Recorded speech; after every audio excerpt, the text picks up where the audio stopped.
A video from June 11, 2014 of police seemingly executing teenage suspects in Rio de Janeiro raises an important question. To what extent could registered disappearance figures be hiding lethal social cleansing by Brazil's own law enforcement officials? The scenes are chilling. In the video released by Brazilian television network Globo on its news show Fantastico, two military police officers chase and catch three teenagers suspected of robbery in downtown Rio. Once the alleged criminals are shut in the back of their truck, the police officers have a very casual conversation. "Shall we go up there?" says one policeman to the other, who glances at him and nods. "Shoot the gun a little bit," he replies, looking at the boys in the rearview mirror. Up there was Morro de Sumar, a secluded high point in Rio's Tijuco Forest, a national park. The police car, tracked by GPS, travels for what appears in the video to be about 45 minutes into the forest, then stops. The officers, later identified as Corporal Vinicius Lima and Corporal Fabio Magalhães, get out and provoke the youngsters. "We haven't even started beating you yet, and you're already crying," one goads them.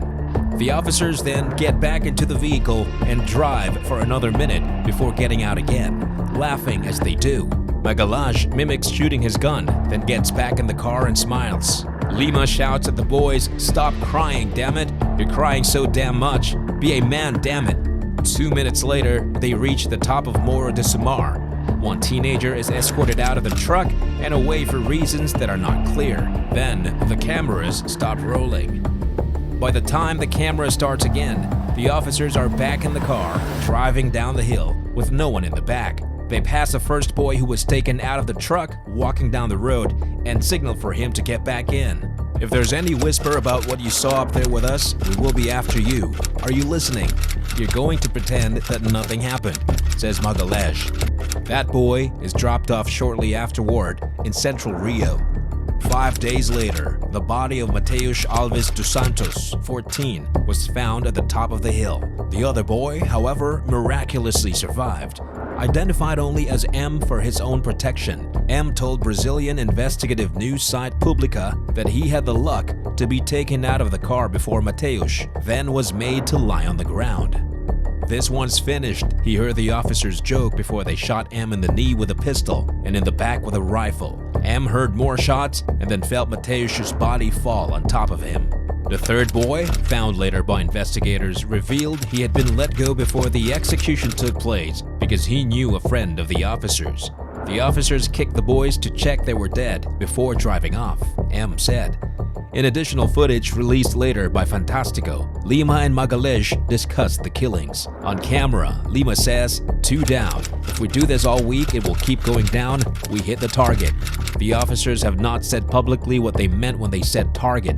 Police may be under pressure to reduce street robberies in downtown Rio. They may also be under pressure to reduce their rates of lethal violence, which these police thought they had done by allegedly shooting the boys in a secret location. Yet analysts in Brazil wonder whether target may have been code for something far more sinister.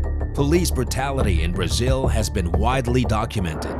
In what is considered one of the most violent security forces in the world, police killed an average of 16 people per day in 2021 and over 17 people per day during 2020. Maybe I won't go to Brazil on holiday. The bulk of these killings took place in the states of Rio de Janeiro, Sao Paulo, and Bahia, and the vast majority of those killed were young black poor men.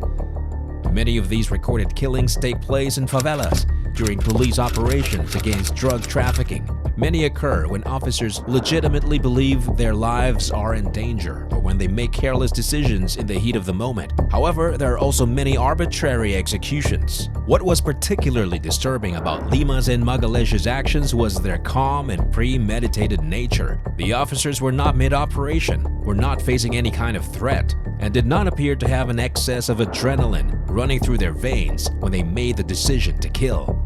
It was, in fact, a decision that appeared entirely routine, which is all the more disturbing. Even for those of us who are used to this behavior, this casual way they discussed the deaths was disturbing, said Ignacio Cano, a leading expert on Rio public security, violence, and human rights. This appeared routine both in terms of the frequency and routine from a moral point of view. This was not a special moment for them at all. It was business as usual, like somebody who works in the slaughterhouse. Had M not survived, it's entirely possible no one would ever have known the unlawful execution took place. The officers certainly did not seem too concerned about being discovered, although they were eventually charged with homicide. This shocking event raises the question, how many victims of similar executions in Brazil are never discovered? At times, over the years, since the execution of Mateus Alves dos Santos, recorded killings have fallen, but over the same period, registered disappearances have risen. Fabio Araujo, a sociologist who, in his dissertation, examined forced disappearances in Rio, has said that the Rio government has fabricated a drop in homicides. My interpretation is the disappearance figures are hiding homicides and police killings. I have no doubt that the disappearance of people is a police practice. Police used various methods to disguise killings, he said, disappearing bodies being one of them. The act of disappearing bodies is a principle common among police, drug traffickers, and militias alike, he said. Others, meanwhile, do not believe the figures can be analyzed so simply. Ignacio Cano, a leading expert on Rio public security, violence, and human rights, has said, "Many people take for granted that the decrease in homicides and the increase in disappearances are strongly linked," he said. "I think it is just a hypothesis, and the evidence in favor of it is limited. We certainly cannot say that most disappearances are actually homicides." He pointed to a 2009 survey by the ISB of 400 relatives of people who were registered disappeared in 2007. Most of them, 71%, had reappeared and just 7% were found dead. Homicides really had fallen, he argued. Pacification, a Rio security scheme to take back favela territory controlled by drug gangs and install community policing units known as UPPs, had brought them down since it was launched in 2008, he said.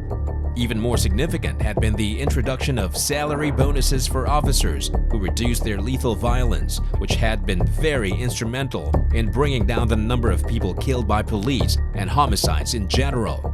However, both Cano and Araujo agreed that such bonuses could also act as an incentive for police to hide bodies rather than report them when they killed people accidentally or otherwise.